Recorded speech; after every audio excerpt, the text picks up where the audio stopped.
What is it like being a Jamaican living in Myanmar? My name is Xavier Murphy, the founder of Jamaicans.com. And today in Jamaicans to the World, I talk to André Dyer, a Jamaican who lived in Myanmar.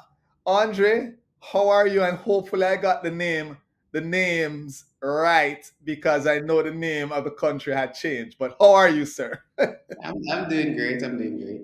You got it close enough. I mean, just for the wider audience, the people just reading the name will see Myanmar, but in the language it's pronounced Myanmar. You don't say the R. The R signifies that you drag the A. Ah, I Yeah, see. yeah. I see. It's okay. No, And it go was ahead. the former Burma, which is an easier name to say. Yes. So, Andre, which part of Jamaica are you from? Kingston, Jamaica, born and raised. Doheny Park, to be exactly, is where I grew up. Okay. And then slowly made it out of Doheny Park and started seeing the world. All right. Which school are you representing? So, when people ask me that, it's a lot of answers because I appreciate all the schools that I went to. So I started at Boulevard Basic School, which doesn't exist anymore. Went to Dunrobin Primary after that, then Woolmore's Boys School, then on to UTech. Then I went to Keller Graduate School of Management, which is an arm of DeVry University. And then I completed my doctorate at Concordia University, Portland, Oregon. All right. So, Is there a teacher from, I'm going back to the high school days, that okay. really made an impact on your life? Well, I can tell you all of them. All All of them right. from Boulevard Basic all the way up. So you had Okay. Miss Smith from Boulevard Basic, because I actually started school early because I had a single mother, so she had to go to work. So I actually started basic school like 6 months early. I had Miss Smith there, so she taught me how to count and stuff. Then in at Dunrobin, Miss Weir was my favorite teacher, grade four. She's the first one that really said, Andre, you can stop being a clown and be something of yourself. So big up Miss Weir. Audrey Weir Stewart, I think she got married and she's became Stewart. Uh, Big her up. And then I went on to Woolmore's. Funny story, first form, I actually called the school like the third week of school. Sorry, mommy. And I went back to Miss Ware and I said, Miss Ware, I miss primary school so much, like high school. um, so, but Mr. Simpson, the IT teacher, and Mr. Ossa, my accounting teacher, they pretty much said the same thing Miss Ware said to me. Like you can actually buckle down and be something of yourself. And the irony is, when I went to UTech, I did a triple major, and the first part was accounting and IT. So Mr. Simpson, Mr. Ossa, and then my mom was a teacher. So that's where the triple part of my bachelor's came in.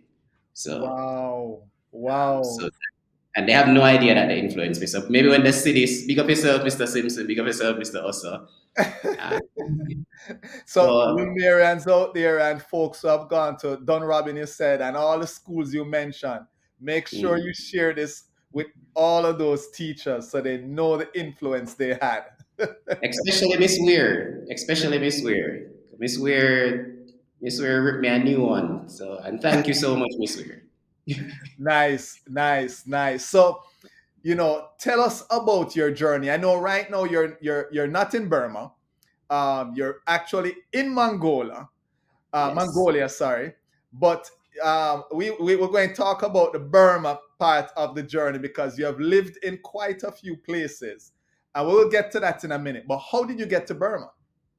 The So the recession in 2009 was hitting Jamaica. I don't think anyone has actually admitted it was a recession up to this point. But people were losing their jobs. I was working at a private university at the time, and more of our students just said they were losing their jobs. They couldn't pay the school fee. And then I got a letter from my boss saying, "Hey, we're going to be slashing your salary." So I'm like, "All right, this really is a recession." So I just randomly applied to a job that I saw online for an IT teacher. I thought nothing about it, and I got a response in like 3 days. So initially, I thought it was a scam. And then when I did the interview and then I researched the school and everything, we're like, oh, wow, this is real. And the guy was like, hey, we're short staffed. how soon can you get here? So I told him, at least give me 2 weeks to tell my bosses that I won't be returning. And 2 weeks later, after that interview, I was in Burma. So all right, let's back up a little bit because it's you thought it was a scam, but then Yes. you continued with the process. What was going on in your mind to say, let me continue with this process if initially you said you thought it was a scam? Because so AISK Kingston, American International School Kingston, is somewhere where I wanted to work at. Actually worked at Hillel, and but I actually wanted to work at AISK. So in looking for the schools outside of Jamaica, I found that posting for the IT, but I'm skeptical because at this point I've never been to Asia. I've never been to this side of the world. Furthest I've been was USA, Canada.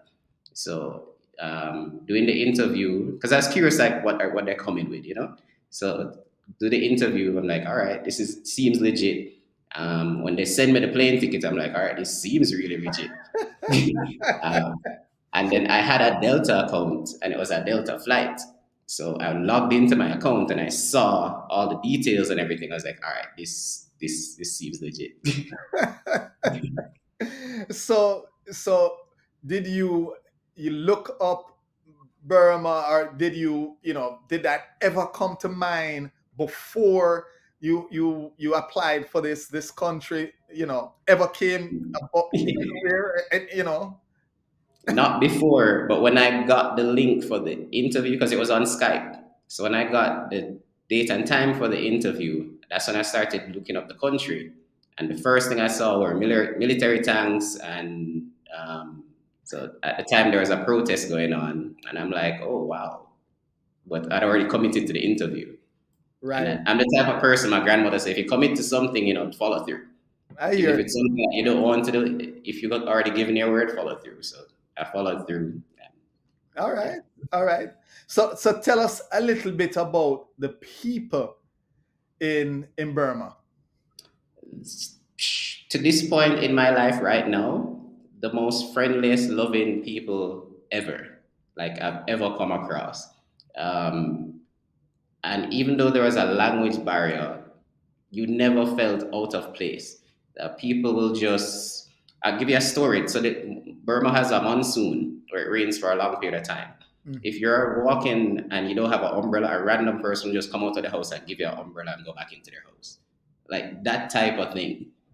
You know Wow. what I mean? So it's the most friendly place. I've gone out fumbling with the money because I didn't know the money. And the guys was like bringing the food and I said, no, it's all right. When you come back next time, you can pay for it. Like, so it's Wow. so friendly. They're nice. They're curious. Where are you from? They'll tell you where they're from. So to this point in my life, even though I've left so long ago, I Right. haven't met a nicer set of people like collectively. Wow.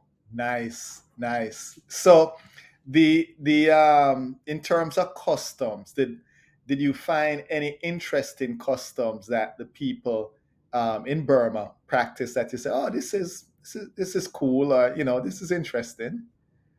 It was my first exposure to Buddhism. So Buddhism was my first experience there, and and then it made a lot of sense as to why they're so nice. The they practice just being, what's the word, like kind-hearted, good-natured, being friendly, being caring. So the whole way of life. To this day, I don't want to ruffle any feathers, but I still think Buddhism is just like a way of life, being natural, being preserved, Hmm. just being kind-hearted versus Hmm. being a religion, like a Hmm. religion.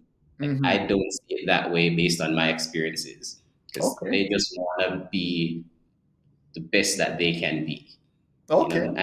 and ensuring those around them are also the best that they can be, being healthy, being happy, all those things. So that was coming from Jamaica, where they say crab in barrel. If you making it out of the barrel, the crab going pull you back in. Hmm. So coming from that going to Burma, it was like, wow, like nice people collectively really exist. Wow. Wow. So, when you tell people there that I'm Jamaican, is there some questions that typically come about, or is there something that a name they mention, or what typically happens? Well, all right. So for me, because I went there in 2009. So in 2009, the country was still on the lockdown, locked away from the wider society because there was no internet. Like internet was restricted. They'll cut off the internet. You didn't have a cell phone. So when I said I'm from Jamaica, like they didn't really get it because they still knew the pronunciation Jamaica from like in Jamaica used to be called Jamaica, so they knew that. And then because they locked down in the 60s, they would have known about Bob Marley. So the connection would have automatically been Bob Marley. So then they're like, oh, Jamaica, Bob Marley, da da da. And they would sing some of these earlier songs that I didn't know, like Oh, before wow. like, popular ones, like before One Love and stuff. So those are the songs that they knew before the country like went into lockdown. So Oh, so wow. they actually nicknamed me Jamaica, um, and for a long time I was the only black guy in the city. So it's kind of like came like a celebrity status almost. So they'll just see me run over and they'll point at me like Jamaica, and I'm like yeah, and they're like yeah. So So it's kind everybody, of they tell everybody the only black guy in the city, and his name is America. So you just have to walk out, and everybody knows who you yeah. are. Yeah, and because I lived downtown my first year, like walking around downtown, like not downtown like Jamaica downtown, it's like more like New York City downtown where everything happens, like all the lights and stuff. So yeah, so they'll just see me, point at me, and they call me into the store, like yeah. So it was nice. Jamaica, the celebrity.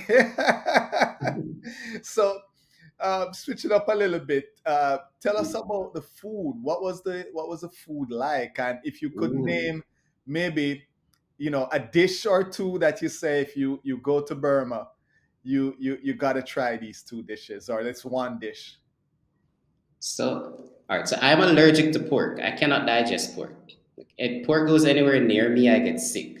But if you're a lover of pork, they do not waste a single part of pork. So, um, if you're going on the street side, you'll see them like they're stewing the intestines. They'll have the liver out, like everything with the pork meat. Like I couldn't try it, but it was like a roadside delicacy. Everyone loved it. They kept trying to feed it to me. I was like, unless you want to take me to the hospital, I can't have it. So if you're a lover of pork, that's the very first one. My favorite was mohinga. It's like a it's a soup with noodle, like a rice noodle fish soup. There are different variations of it, and you can get different things in it, like egg, potato. This adds to the noodle and the fish paste. But Hmm. my favorite one was the coconut mohinga. Yeah, being Jamaican and missing coconuts and stuff. So so that blend was a coconut soup with rice noodles, a boiled egg, usually a small boiled potato in there, and like these little crispy tea leaves.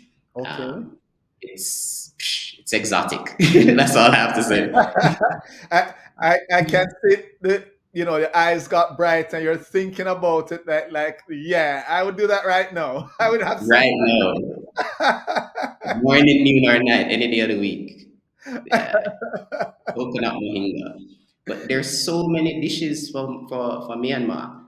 So like how Jamaica, you know how if you just give us chicken, you'll knock out stewed chicken, baked chicken, fried chicken, like a bunch of stuff. Right. What they do with fish, noodles, and pork is along the same lines. Like Nice, it's nice. yeah. And then once you find three things you like, you kind of stick to those three things because you don't want to like. Well, for me personally, I don't want to try other things and then forget about these three that I like so much. I You get know? you. I get Yeah. you. So your Jamaica fix while you were there, how did you get your Jamaica fix? Or really it would be when you leave and go to Jamaica and come back, you got your Jamaica fix? Yes. I was flying twice a year, wasted so much money. Like the amount of money I spent on plane tickets to go back to Jamaica, I could have bought a house. But I was so young and stupid. But in terms of fish, because I'm a fish person, they did so much with fish that once I found three restaurants that I really liked, once I walked in and I pointed at the ones that they knew that I ordered a lot, and then they started giving me like things that weren't on the menu. They're like, "Hey, try this," just for me to like do other things with the fish. So Okay. I was kind of like, and that's the other thing with Myanmar. At the time, there are no cell phones. Like if you saw someone with a cell phone, they were super rich. So a SIM Oh. card cost $2,000 US. So right off the bat, I wasn't getting a cell phone. you know, so you tend to go to the same places because of the language barrier, and just Right. walking in, they're like fish, and I'm like yeah, and they're like all right, just sit down. Like they didn't even give me the menu anymore. It's like just sit down, and it's like try this, so They they'll know give me you. different. They Yeah, man. know your taste, and so yeah. And that's what I liked about the country. So I tell people like immerse yourself into the culture. Don't go into a bubble because as a foreigner, you tend to go to where they speak English. You go to where there are other foreigners, and you miss out. You know. Right. Um, Right. Yeah.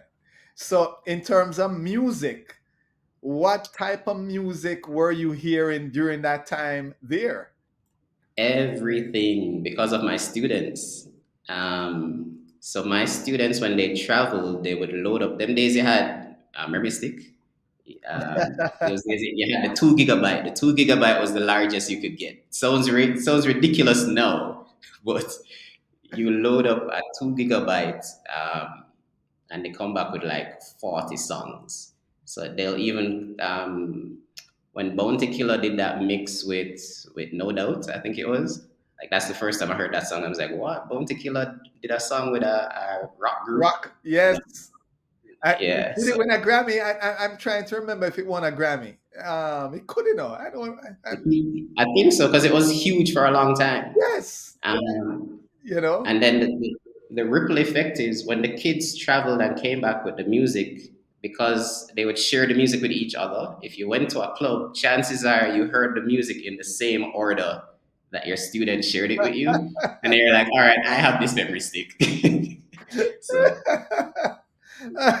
It's like that's my playlist right there. That's a yeah. playlist. But it was fun because what people don't realize in 2009, you have to put yourself in the context where this country was locked down from I think it was 1965 or something like that. So from 1965 all the way to 2009, they had very very little exposure to the outside world unless you're super wealthy. So you weren't Mm, traveling unless you're super wealthy. And when I say travel, I don't mean within the country. Like they didn't leave Yangon, that's the city. Like they didn't go mm, beyond Yangon. So, and then if they're going to certain parts of the country, like Rakhine State, it was dangerous for them to do that because the military would restrict access. So you'd mm. meet someone who's 40 years old, never left Yangon, but they live in the country their whole life. So when you get, hey, here's a memory stick, but only one person in that entire village probably had like something they could plug the memory stick in.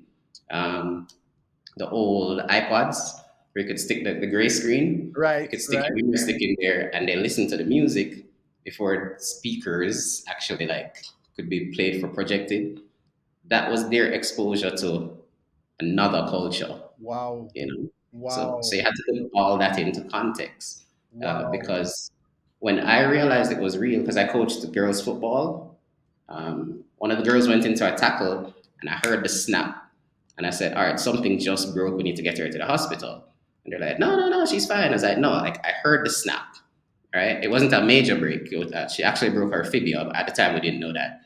Ooh. So took her to the hospital, brought her to the doctor. I was like, hey, I heard the snap. It was a hard tackle. Heard the snap. She went down same time.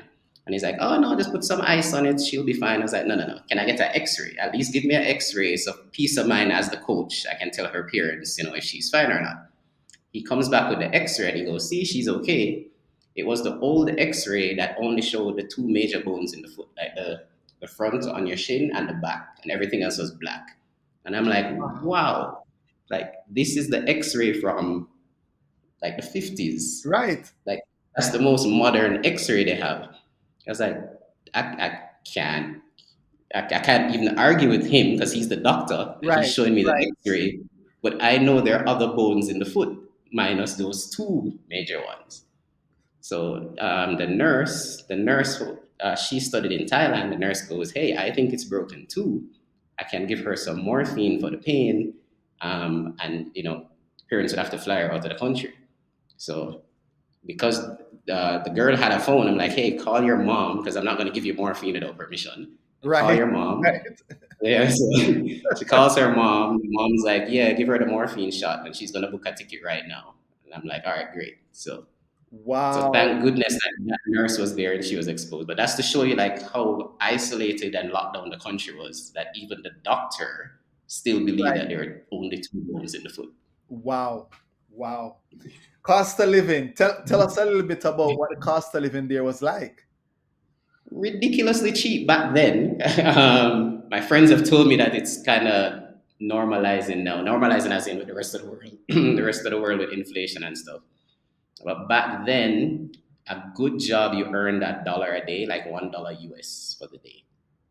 Yeah, Ooh. that's in 2009. This is why I told you I saved so much money that I was traveling twice a year. Like these tickets were costing me $2,500 to $3,000 each round. So, but at least my mother was going. um, so like the Wow. teachers, local teachers at our school, they're probably making like $80, and that was making bank compared to someone else. Mm. So for me, I had a full time maid. I had a cook that came in like 3 days per week. I paid each of them. I paid the cleaner $30 for the month. The chef I paid $15 for the month, and they were ecstatic. Like that was a lot of money for them. And I'm like, hey, for me to pay you $30 for the month, and you're cleaning. I had a two-bedroom apartment, and sometimes she's bored, she'd wipe down my bicycle because we didn't have cars or bicycles. And I would say, hey, you can go home because the place is spotless. I'll see you in like 3 days. And she's like, you Wow. sure? I'm like, yeah, because she just Wow. from me, she's making more money than someone working a full on 9 to 5. Wow. Um, but Wow. as a foreigner, like $30 for the month is nothing to me. That's eating out 3 times. That's Wow. like three $10 meal. Wow. Yeah. So so in terms of adjustment, what would you say was the biggest thing you had to adjust to when you got to Burma?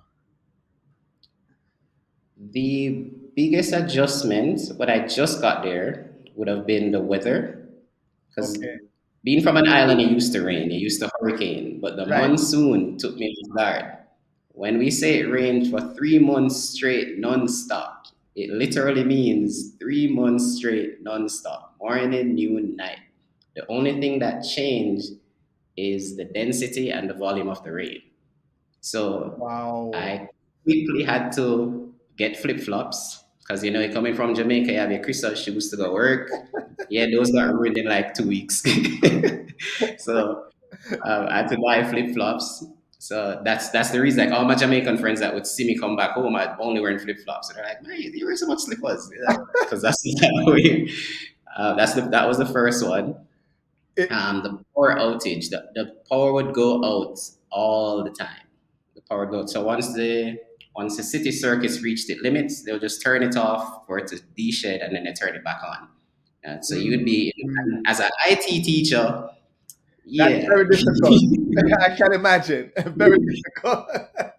After 3 months, because I like to embrace things. So after Right. 3 months, 3, 4 months, I got used to it. Some people, a year, 2 years, they're still complaining. But I mean, it's gonna happen. I got used to it. So you're All in the right. middle of a lesson, the light just goes out. At first, I would stop, but then I realized my kids are still like this.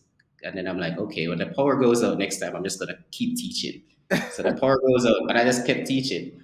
And then I think in my second year, the a teacher that was there for like 8 years. He's walking past the classroom, the light goes out, I'm still teaching, the light comes back on.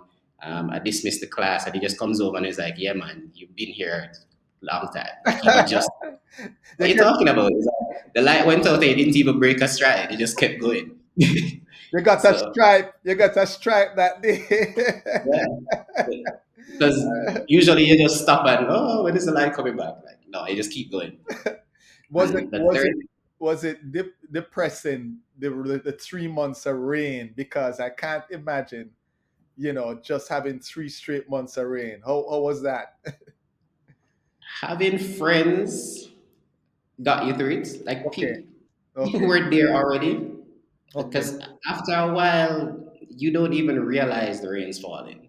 okay, Yeah, like okay. once you make local friends, because they'll be like, "Oh, we're just gonna go down to the tea shop and it's raining," and you're like, "All right," you just put on your flip flops and you just walk out. Sometimes you don't even have the umbrella; you just walk out. And what we do sometimes, the sports bag, the nylon drawstring bag, where you Yes. put like your shirts and stuff into it. Yeah, you just put a dry shirt in there, you draw your bag, put it on your back, walk to where you're going. When you get there, you take off your wet shirt, put on your dry shirt, enjoy yourself. It's like, all right, we're going to go back home now. Take off your dry shirt, put on your wet shirt, walk back home. So, So but it's it's not all. So we know it's not all gloom there. There has to be some places that you would say, Xavier, if you ever go to Burma, you have to go to this beach, or you have to go to this hill, or you have to go to this place. Give us some insight on, one or two of so these places. many, so many places. Um, I'm a homebody. Let's start there. I'm a homebody. So for me to get up and go places means that there's so many things to do. So the I'm gonna give you the key highlights. The What's the name of it? Noisong Beach. It's a beach outside of the city. It's beautiful. It's pristine, white sand. You can still see the blue corals. Just standing on the beach looking out, you can see blue corals. It was fantastic. So we said, we're gonna go, and then just a sidetrack. There's a there's a guy working at our school, an elderly guy. I'm gonna put him at maybe 55, 60 at the time. He said he had never been to the beach. I was like, no way.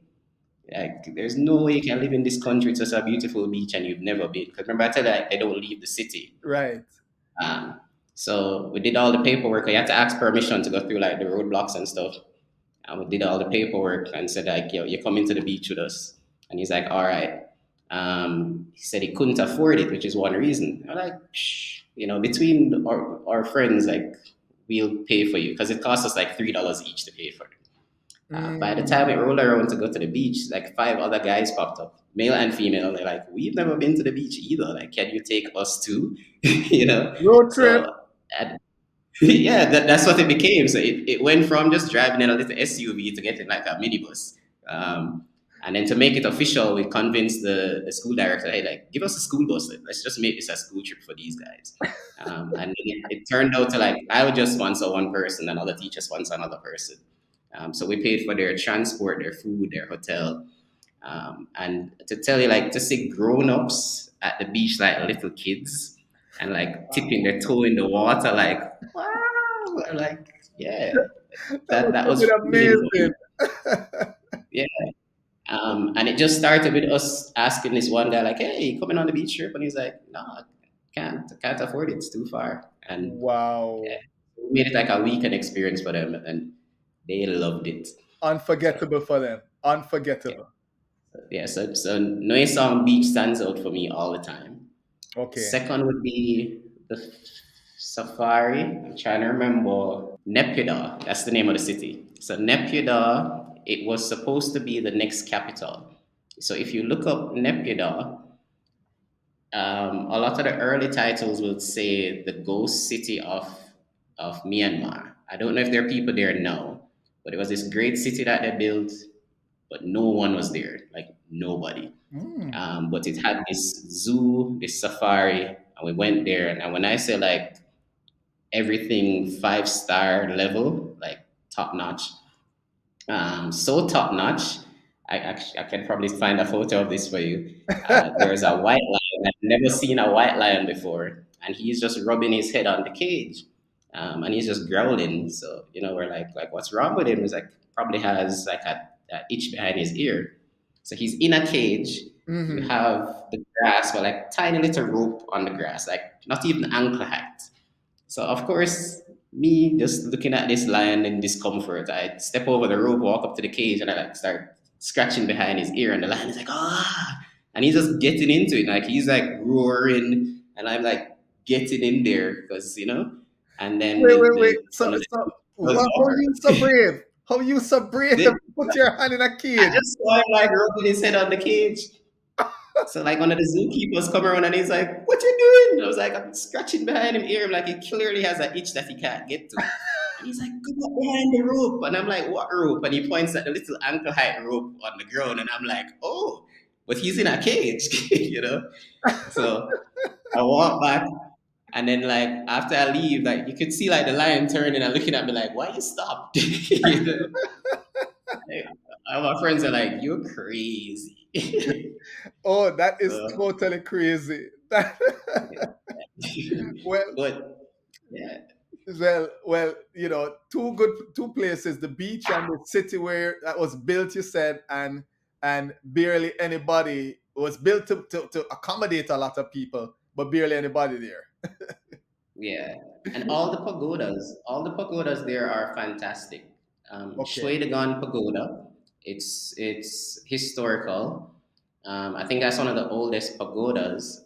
And then you have Sule Pagoda. Sule Pagoda actually has like locks of hair from the Buddha. There have been so many Buddhas, but the greater world recognizes like the Buddha Okay. because that one was constructed while he was alive. Like that's about Mm, 2,500 years ago, roughly. mm. So those two pagodas for sure. Okay. All right. Um, there's another lake. There's a lake village. Oh, I can't remember the name right now. But they literally live on the water, and the huts are on stilts, and you Oh, have to like go around in a canoe. Like to that get to place was fantastic. I can't remember the name right now. well, if somebody I have to. remembers it, please put it in the comments there. So It's you have traveled quite a bit. If you want to briefly kind of tell us some of the other places that you have lived in, and then these experiences living in these other places have impacted you. all right. So when I left Myanmar, I went to Mexico, Torreon, Mexico. So Torreon is a desert in Mexico. Mm. Um, when you watch like Wild Wild West movies, literally that's Torreon for the most part. Not all of it, but for the most part. So like the little bars that they call cantinas, where you have the swinging doors and you like the cowboys would walk into literally what's there. You had a little city aspect to it because there were malls and things like that. But I found myself staying to like the old section of Torreon where they had like the horse farms and all that. So that was fantastic.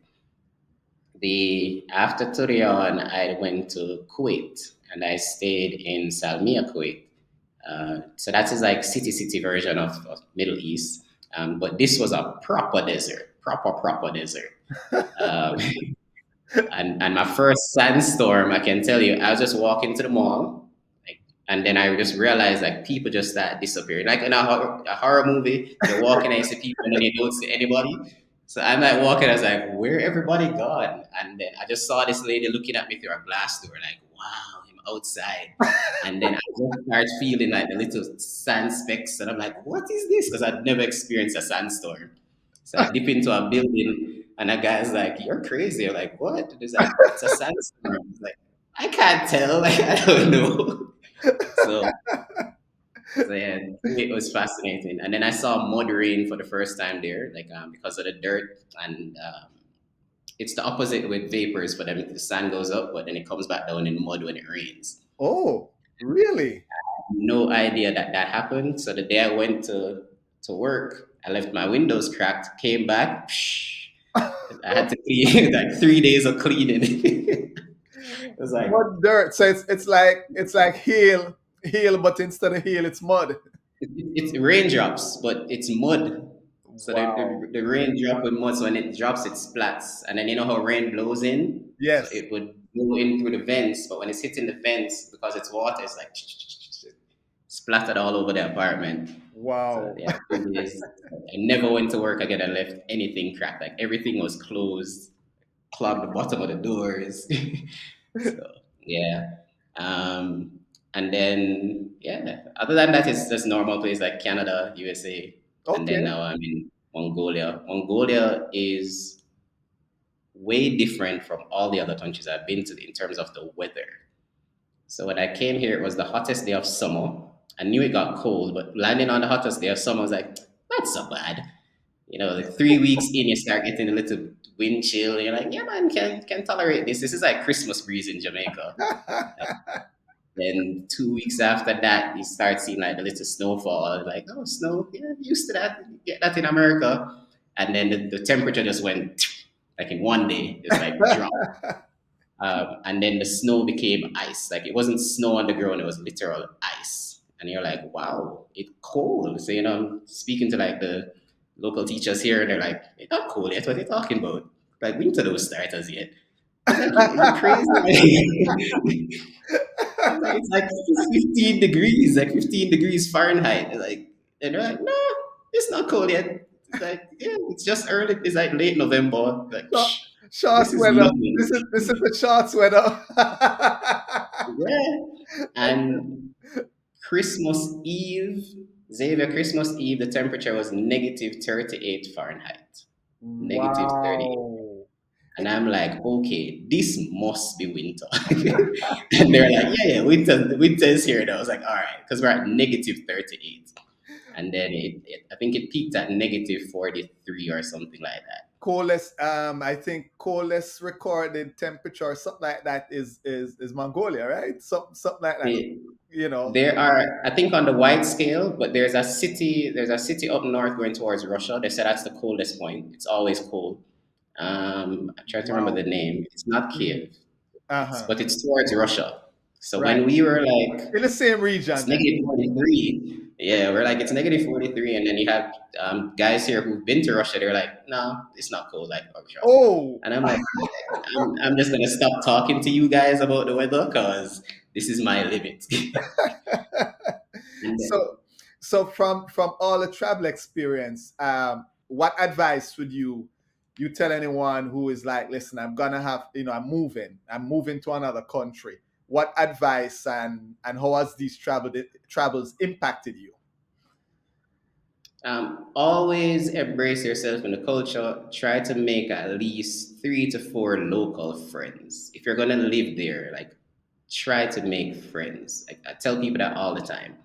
Backtracking to Myanmar, they when you have meals with your friends, it's communal. So what you do is you keep your own rice, but you share your meats. So if you come with your vegetable and your meats and your fish and your chicken and everything, and you share that, you spread it out on the table. Everybody puts out a dish, but you keep your own rice. Like a circle of friends, you can't just go and sit there. You have to be invited. And I didn't know this at the time. So like I'd go into the lunchroom, I'm preparing my lunch, and one day like two people just came over and was like, "Hey, Andre, come sit with us." I just took that as all right.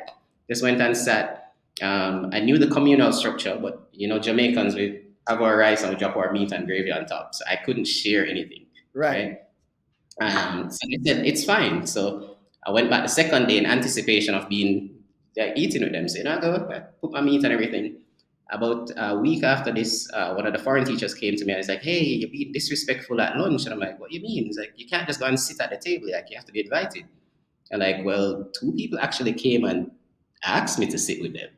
And he's like, really? I was like, yeah. And you know, I went out with them Friday night. Like it was fun. Like they showed me some new places where to buy cheap stuff. And like, really? And I'm like, yeah. And then going back after that now, I realized the same seat for me was always there. Oh And wow. I even remember the names. They had Mimi on my left, Carrie was on my right, and Gloria was always in front of me because they always sat in the same seats. So I'm like, why don't I always get the same seat, you know? And they're like, because that's your seat. And I'm like, hmm? At first I thought like, that's weird. But then come to realize, like, no, what that means is if someone else comes to the table, they have to bring a chair to sit down. That's your seat. So Mm, like the people who are always in the same seats, that's their seat. Nobody else could sit there.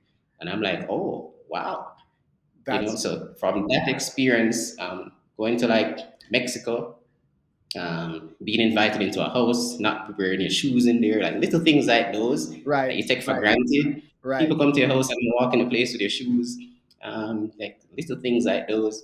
Um, So let me ask you this question: going back to Burma and and getting, having a seat at the table, did you eventually realize I need to kind of move my rice to the side and leave a little meat so that if they want to try a little meat, they get to try a but little of my meat? yeah, man. So after the first one, because I didn't expect to like eat with them. After that first time where I just clump up everything, I started to get one of those. It's a lunch container where they're stackables. So Right, you'd have your rice, your meat, your veggies, like each one is a stack. So when you go to the table, you just offload the top and put it in a circle. And then you pull off the bottom dish, which is your rice, because that's your rice, and you share everything else. So when you watch like Asian movies and you see all this spread on the table, right. like that's what that is. It looks like it's a big glorious meal, but really and truly everyone brought their dish to the table and just shared it. And Nice. then what I didn't know in the beginning was when you bring your meat, you kind of like eat your food the less. Like the least is your food. So when I Mm, bring this nice vegetable, this nice meat, I'm taking like a pinch of it, but I eat everyone else's. I didn't know that in the beginning. So, they look at me and I was like, Mr. Andre, why are you eating off the meat? I'm like, oh, because that was my lunch. And they're like, no. And they like drag it away from me because they're like, no, everyone needs to experience your cooking. You experience our cooking. And I'm like, oh, okay then. Makes very sense. communal. Very Yeah, communal. right. Well, But I didn't know that at the start. awesome. So, Yeah, so Audrey, listen, thank you for taking some time and telling us about your experience in Burma and your travels. I have a scenario for you. And here is a mhm. scenario: you get on a flight, you head to Jamaica, you get out the airport. What is that first thing that you're doing? For some people, it's a dip. For some people, it's this food. For some people, it's going straight to this place or whatever. What's that first thing for you? The first thing, well, I can tell you what usually happens. My mother usually shows up with Island Grill. That's usually what happens. Because I am from day one. Island Grill opened. Island Grill should make me an ambassador. So Island Grill, if you're watching this, like yeah, that's what usually happens. After that, though, it's straight But what Jamaican food specific? What specific from at anywhere. Island Grill? What is the specific thing at Island Grill you're getting? Satisfaction jerk breast rice and peas plantain yard style Okay. with a fruit punch juice. Like that's my order. Any of my friends know that if you're bringing food for Andre, like they don't even ask me, they just show up with it. It's always the same thing. And if that's not available, it's the curry yaba. Okay. All right. And so I'm sorry I interrupted you. You were giving me the routine. So the mom brings the island grill, and then you leave from the airport. It sounds like, or you're doing something right after. Right. So if she didn't get the island grill, we'll just drive down to Gloria's. Okay. So that is either one of the two. Nice. But while I'm in Jamaica, it's straight Jamaican food. And I tell people, curry chicken back is a delicacy. Don't be afraid to admit that you eat curry chicken back. Because if curry chicken back is available, that is my go-to. Yes, there's oxtail. Yes, there's all these other fine things, ackee saltfish. But if I hear curry chicken back is there, and I'll drive to Standpipe. Like people say, oh, but you travel and you're foreigner now. Why are you going to Standpipe? Like I'll go to the cook shops at Standpipe to get curry chicken back, and I'm not afraid to say it. I'm not afraid to say it. Audrey, listen, thank you again. So I know it's been a while. You may not remember any. The language spoken is Burmese. Burmese. Oh yeah, Bur- man, my Burmese outside like Minglaba, Shen. All my Okay, friends so out there. so so so then teach Teach us and teach me, how do you say goodbye in Burmese? So hello, goodbye is the same. Minglaba. Minglaba. Minglaba, yeah. Minglaba. Andre, thank you again. And as they say in Burma, Minglaba. Minglaba. All right. So thank you, Xavier. Thanks for having me. It was a privilege being on your show. Thank you so much. Thank you. Show some love now. Hit that like button, subscribe to our channel, and hit that notification bell. That way you don't miss a video.